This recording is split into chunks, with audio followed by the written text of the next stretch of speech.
Mes chers amis, mes chers compatriotes de métropole, d'outre-mer et de l'étranger, nous y sommes. Nous y sommes et l'heure de vérité n'est plus très loin. Et grâce à vous, je sens plus que jamais monter la ferveur d'une grande et belle victoire pour la France.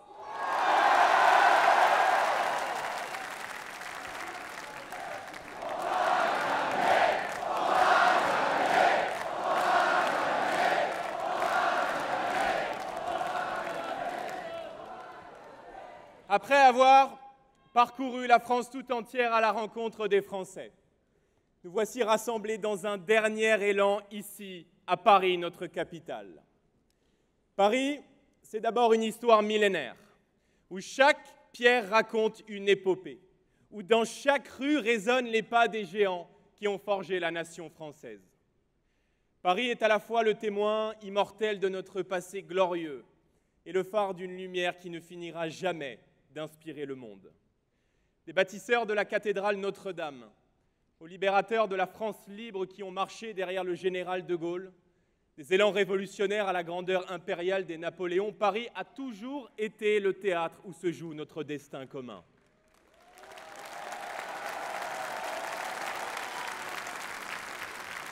Mes chers amis, nous sommes à l'aube d'un scrutin décisif pour l'avenir du pays et donc pour l'avenir de l'Europe. Nous avons 7 jours. Nous avons 7 jours pour convaincre, 7 jours pour mobiliser, 7 jours pour rassembler, 7 jours pour faire du 9 juin une nouvelle victoire du peuple de France.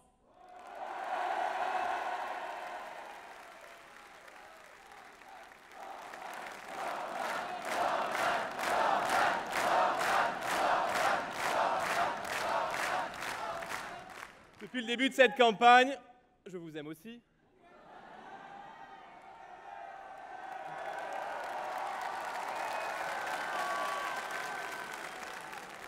Depuis le début de cette campagne, vous avez, mes amis, toujours répondu présent.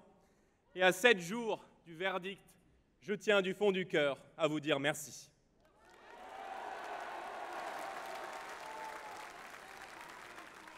Vous êtes des milliers aujourd'hui au Dôme de Paris. Mais vous le savez, nous sommes des millions partout en France. Nous sommes des millions qui ont en commun l'amour de leur drapeau, la fierté de leur pays et par-dessus tout, une envie indéfectible de rester français.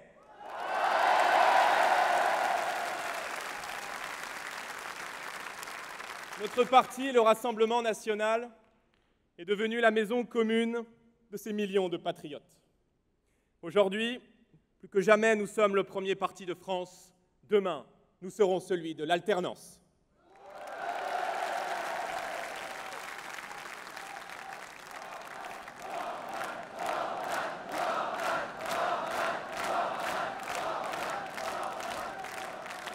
Notre dynamique n'a jamais été aussi forte.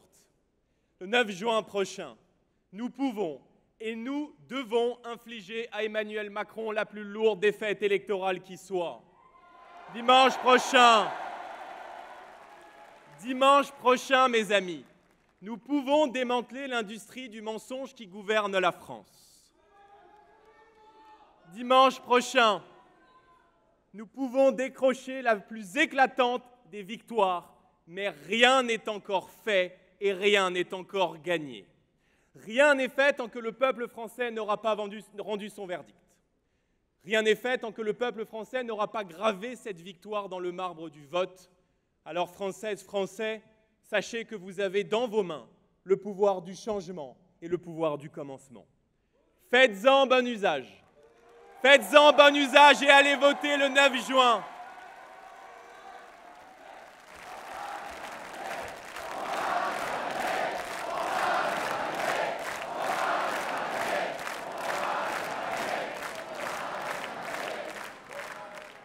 Mesurez votre responsabilité, car elle est immense. Rien ne peut se faire sans vous. Rien de grand, rien de concret, rien de durable ne peut se faire sans le grand peuple de France. Face aux promoteurs,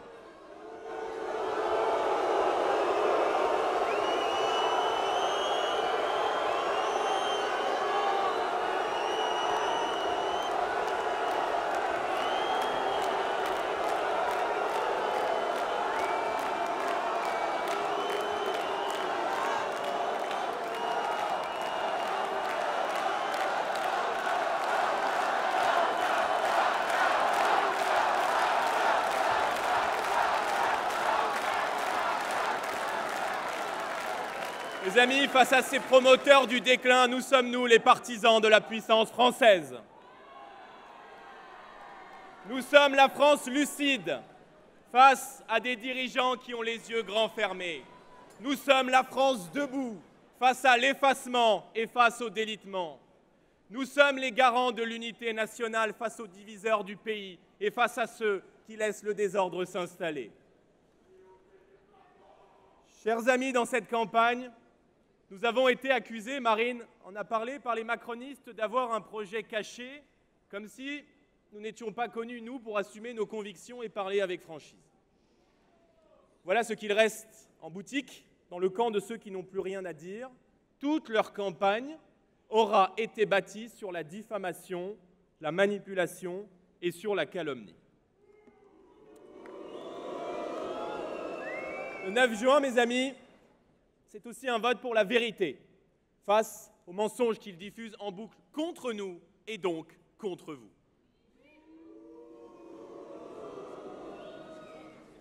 Car au fond, mes amis, le véritable projet caché, c'est le leur. Dimanche prochain, vous avez le devoir, vous patriotes, de barrer la route à l'entreprise de liquidation du pays que vous prépare M. Macron. Le saccage de l'assurance chômage, qui fragilisera les travailleurs seniors. La désindexation des pensions de retraite, pour faire des économies indignes sur le dos de nos anciens. La hausse des prix du gaz, qui viendra faire suite à une énième hausse des prix de l'énergie. Voilà ce qu'ils préparent sans l'assumer.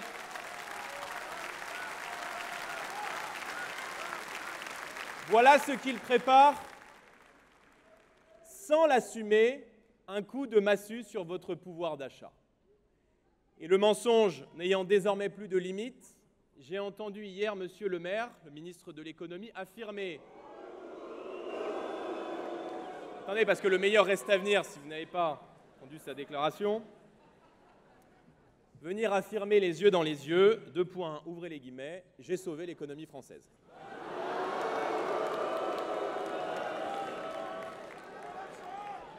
Alors, monsieur recordman de la dette, des impôts, des déficits est content de lui. Alors, mes amis, faites-moi plaisir, dimanche prochain, infligez-lui une leçon d'humilité dans les urnes.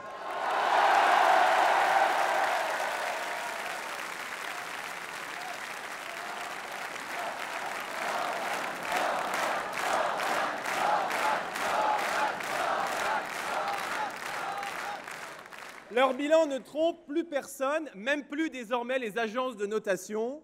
C'est donc la ruine des Français et la banqueroute pour la France. Leur projet, mes amis, si nous ne les arrêtons pas dimanche prochain, c'est d'accélérer et d'aller encore plus loin avec un plan européen à 1 000 milliards d'euros sorti du chapeau de Valérie Ayé.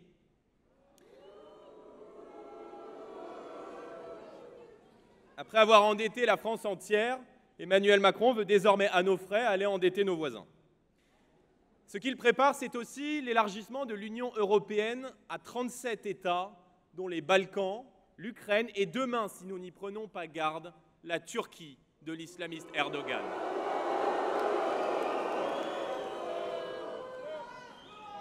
Ce serait à la fois une catastrophe économique, une menace civilisationnelle et bien sûr une folie géopolitique. L'Europe, élargie à 37 États, c'est la guerre de tous contre tous. Et c'est la concurrence déloyale avec des pays dont le SMIC est à 200 € par mois. L'Europe, ce qu'ils défendent, élargie à 37 États, c'est la fin de l'agriculture française, la fin de la politique agricole commune telle que nous la connaissons.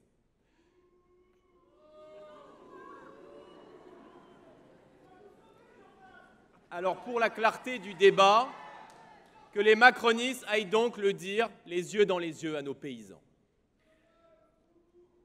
Mais j'arrive.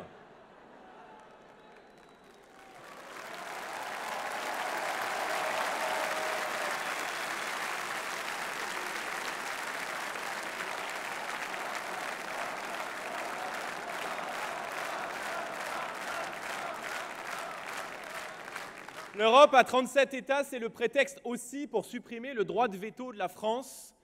Ce serait la fin du dernier levier de souveraineté que nous avons en notre possession, celui qui nous permet de dire encore non aux décisions contraires à nos intérêts.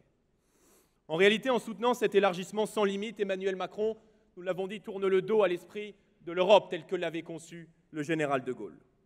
Une Europe dont les principes étaient ceux du respect des nations, d'une politique agricole commune et d'un tarif douanier aux frontières, c'est-à-dire d'une protection supplémentaire pour la France et ses partenaires face au désordre du monde. Ce qu'il nous prépare, c'est une armée européenne et le partage de notre arme nucléaire, deux ambitions dangereuses et profondément contraires à la souveraineté de la France et aux institutions de la Ve République. Dans notre Constitution, le président de la République est le chef des armées. Et je le dis, il ne peut en être autrement. Avec nous, jamais, jamais, Madame von der Leyen n'aura le pouvoir d'envoyer les fils de France risquer leur vie au combat.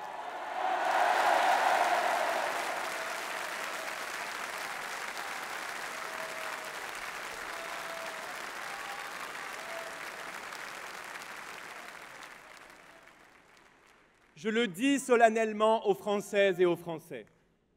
Dimanche prochain, si nous ne l'emportons pas avec le plus large écart possible, alors les macronistes se sentiront pousser des ailes.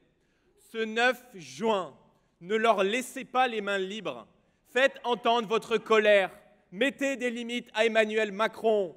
Votez et faites voter pour le seul vote utile, le seul vote efficace, le bulletin Rassemblement national.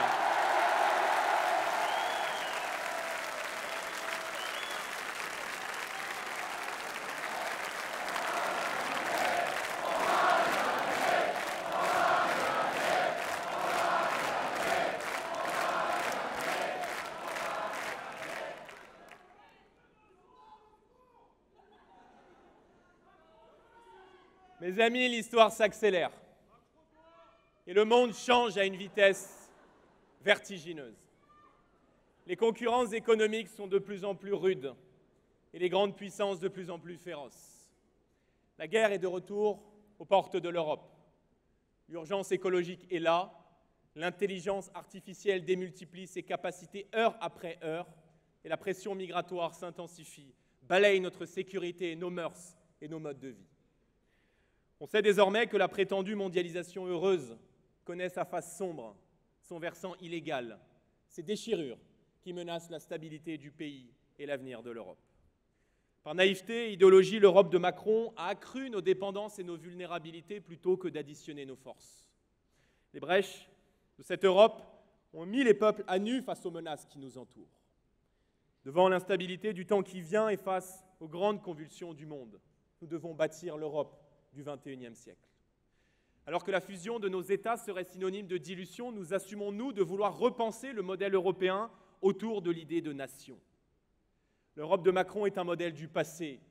Nous assumons de vouloir faire demain ce que font aujourd'hui toutes les grandes puissances qui réussissent autour de nous. Dimanche, mes chers amis, vous choisirez. Dimanche, vous choisirez entre ceux qui ont organisé la concurrence déloyale ou ceux qui protégeront nos emplois, nos usines et nos savoir-faire. Avec le patriotisme économique, nous donnerons la priorité dans les marchés publics aux entreprises qui produisent, qui créent de l'emploi en France et en Europe.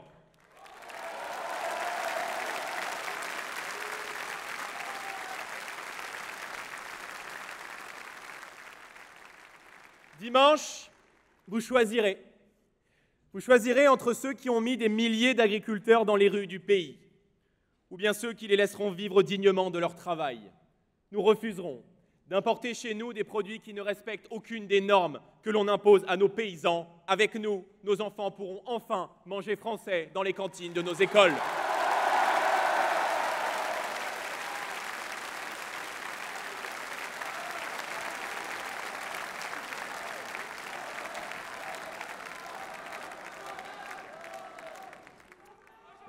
Vous choisirez, mes amis, dimanche prochain, entre ceux qui ont entravé nos entreprises par une inflation de normes toujours plus contraignantes, toujours plus absurdes, ou bien ceux qui veulent libérer la croissance, alléger la paperasse pour nos chefs d'entreprise et engager avec eux le chantier de la simplification. Faire confiance à nos entreprises, à nos artisans, à nos commerçants est le seul chemin qui nous conduira demain à la prospérité économique.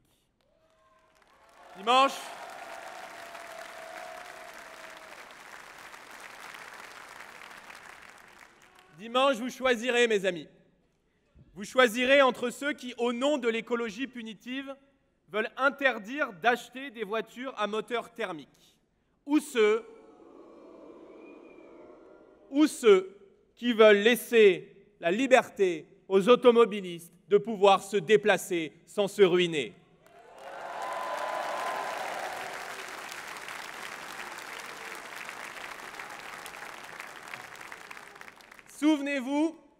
Souvenez-vous du témoignage de Fabienne jeudi soir lors du débat sur CNews.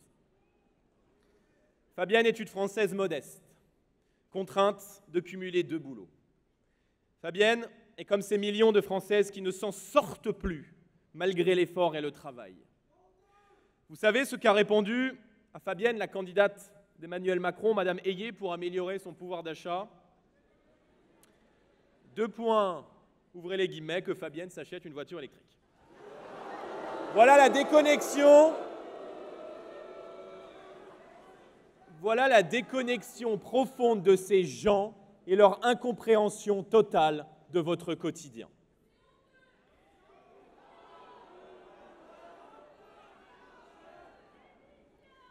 Si avec Marine Le Pen, nous avons fait du pouvoir d'achat une priorité, c'est parce que nous n'acceptons plus cette société à l'euro près, où des millions de Français renoncent à se déplacer, à se chauffer, à se soigner, parce que le travail ne paie pas suffisamment, parce qu'une fois les factures réglées, il ne reste plus grand-chose sur le compte courant. Alors que les factures d'électricité ont bondi de 45% en 2 ans, nous entendons rompre avec les règles européennes de fixation des prix de l'énergie. C'est la seule manière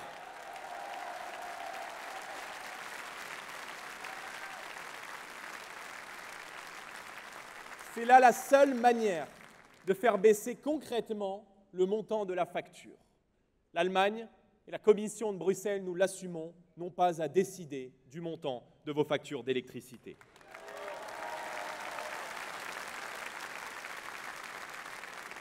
Car ces règles privent notre pays d'un atout historique, celui de sa filière nucléaire et d'un prix français de l'électricité. N'en déplaise aux idéologues verts et rouges, le nucléaire, c'est bon pour l'environnement, c'est bon pour nos entreprises et c'est surtout bon pour le pouvoir d'achat des Françaises et des Français.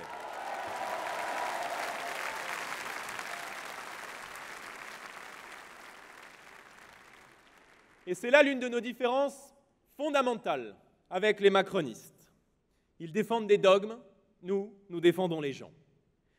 En plus de la défense du niveau de vie des Français, l'autre grand enjeu de cette bataille, c'est évidemment de préserver notre mode de vie et ce que nous sommes face à l'immigration de masse. Paul Valéry, l'un des plus grands intellectuels français, a écrit cette formule prophétique au début du XXe siècle. Nous autres civilisations, nous savons désormais que nous sommes mortels. Cette alerte n'a rien perdu de sa vérité. Notre civilisation peut mourir si nous ne reprenons pas maintenant et rapidement le contrôle de notre politique migratoire.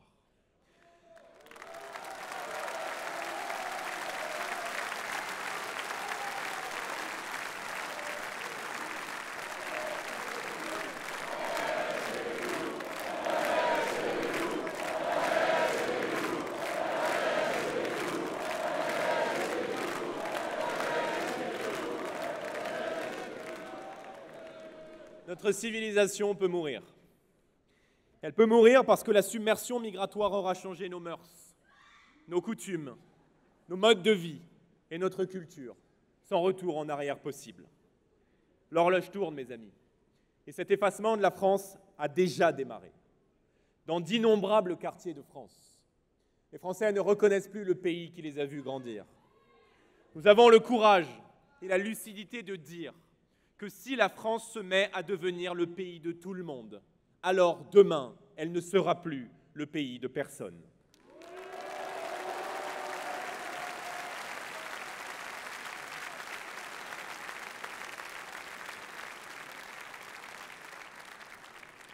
Avec le dérèglement migratoire, le totalitarisme islamique n'impose plus seulement à ses fanatiques de se séparer de la République française, mais désormais de la conquérir, pour y appliquer ses lois, ses mœurs, ses interdits et sa conception de la femme. La montée en puissance de l'islamisme et la recrudescence quasi quotidienne d'attaques au couteau au nom de cette idéologie constitue l'un des plus grands périls pour notre sécurité, pour nos valeurs et pour nos libertés. Cet islamisme qui frappe l'Europe comme il a frappé au mois d'octobre au Proche-Orient a dans notre pays des relais, des idiots utiles et désormais de plus en plus des soutiens. Je veux vous parler de ceux qui sont tombés dans le déshonneur. Je veux vous parler de ces ingénieurs du chaos, regroupés sous une bannière si mal nommée, celle de la France insoumise.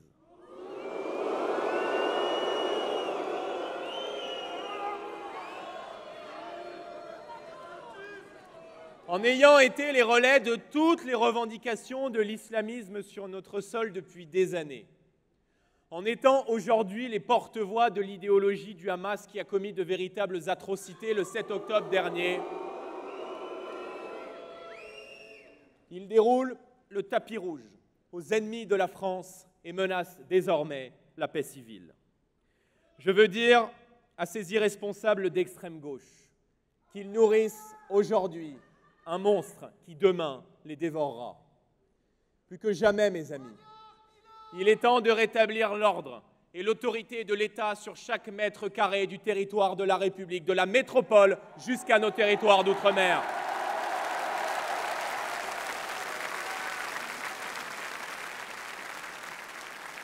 Il est temps, mes amis, que la France revienne partout chez elle et sur son sol. Face au record d'immigration légale et illégale de ce gouvernement, l'heure est au sursaut et à la fermeté. La réponse est d'abord française, mais elle est aussi européenne. Alors dimanche, vous choisirez. Dimanche, vous choisirez, mes amis, entre ceux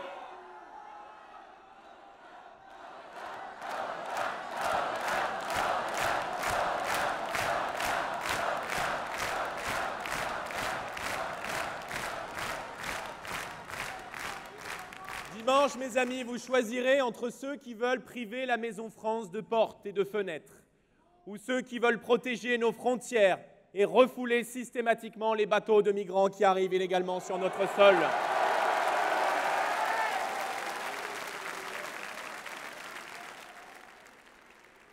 Nous assumons ce principe de bon sens. Quand on force la porte, on ne peut pas bénéficier de la solidarité du peuple français. Dimanche, vous choisirez, mes amis.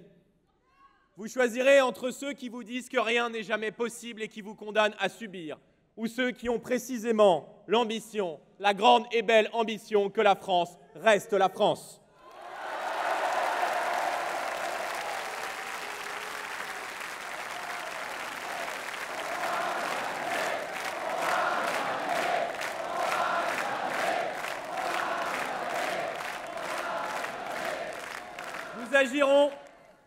Nous agirons en organisant le traitement des demandes d'asile à l'extérieur de notre pays, dans les ambassades et consulats des pays de départ.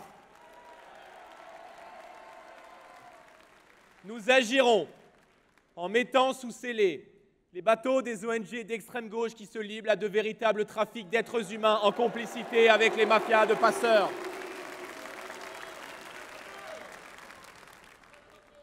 Nous agirons en expulsant les délinquants, les criminels, les islamistes étrangers qui constituent une menace pour la sécurité nationale.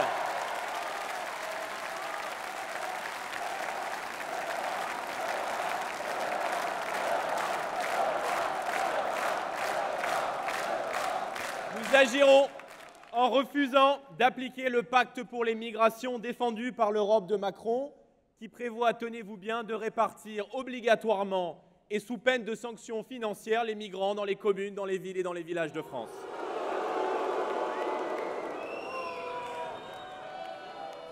Nous agirons encore et demain en brisant le tabou de l'immigration de guichet social et en réservant les allocations aux citoyens de nationalité française.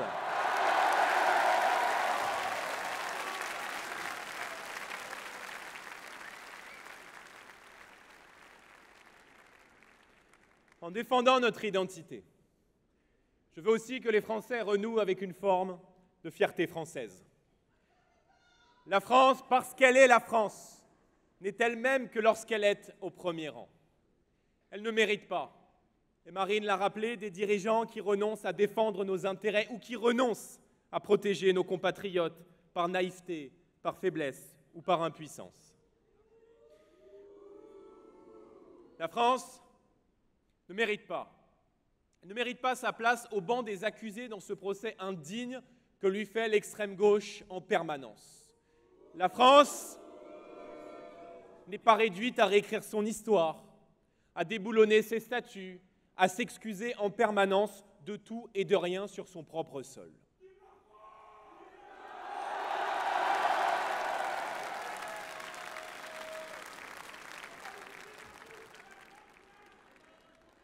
Et je vais vous dire, moi-même, en étant venu d'ailleurs, je suis aujourd'hui fier d'être français et je vous demande de ne jamais vous excuser d'être fier d'être français.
Ça n'était pas terminé, mais merci à vous. Je vais vous dire, même si je sais que je prêche là des convaincus, au fond, le grand drame de la France, c'est sans doute qu'elle ne s'aime pas suffisamment. Alors, je le dis en particulier à la jeunesse qui est ici devant moi.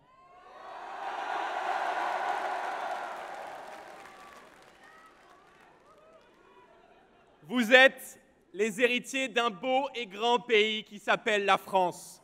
Aimez-la! Aimez-la profondément et ne baissez jamais les yeux. Soyez fiers parce que vous êtes les héritiers d'un patrimoine millénaire, d'une histoire glorieuse et d'une identité à nulle autre pareille.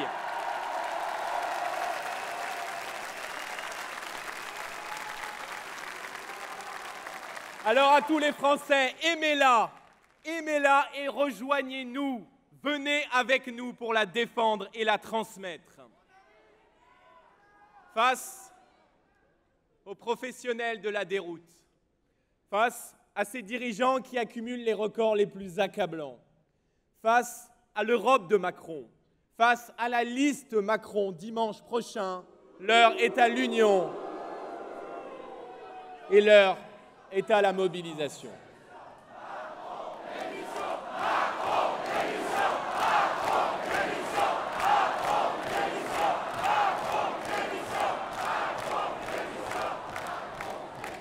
Mes chers amis, la campagne n'est pas terminée et les 7 jours qui viennent seront les plus décisifs de tous. Parce que tout peut arriver, parce que rien n'est gagné, je vous demande de m'aider. Je vous demande de m'aider, mes amis.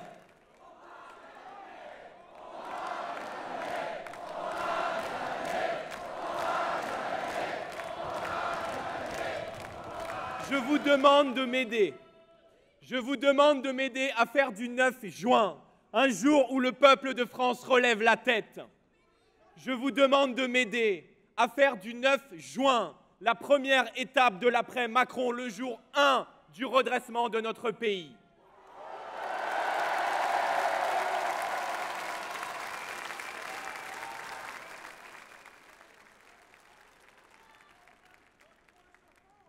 Depuis que je me suis engagé au service de notre cause il y a plus de 10 ans, je suis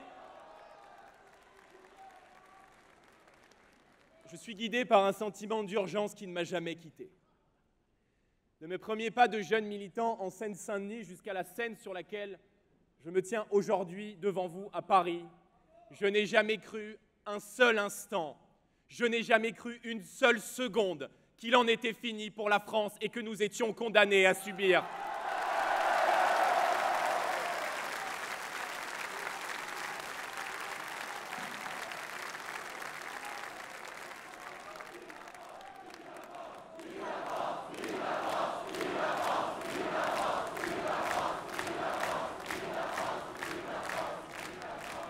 Je sais qu'un autre chemin est possible. Et dimanche prochain, j'ai besoin de vous pour nous y conduire. La France a besoin de vous. Alors ne vous abstenez pas. Ne vous abstenez pas et allez voter. C'est votre devoir de patriote.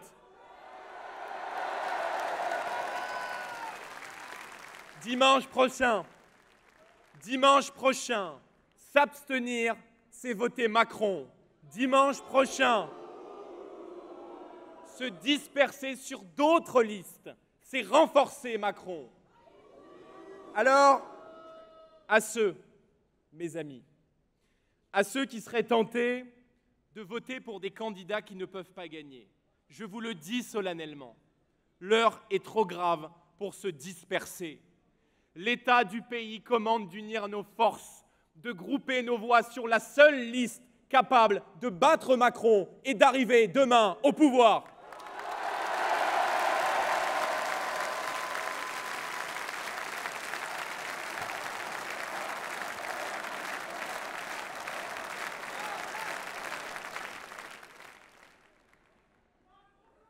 À tous ceux qui ont le cœur qui saigne en regardant l'état de la France, ne soyez pas spectateurs de son déclin, devenez acteurs de son redressement et venez à nos côtés. Mes amis, il nous reste 7 jours pour faire le vote, 7 jours pour convaincre, 7 jours pour décider. Dimanche prochain, vous avez le devoir de choisir l'avenir que vous voulez pour votre pays. Dimanche prochain,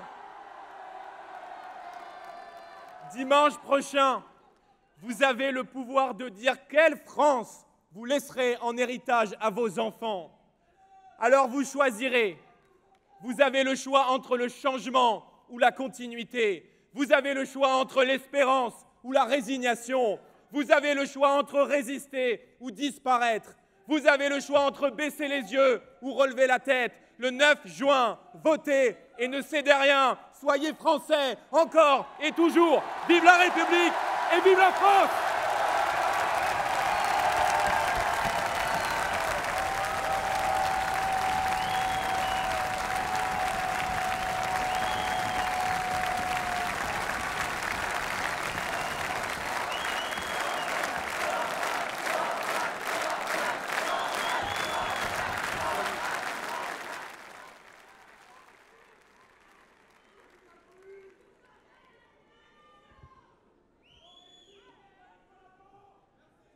Merci à tous.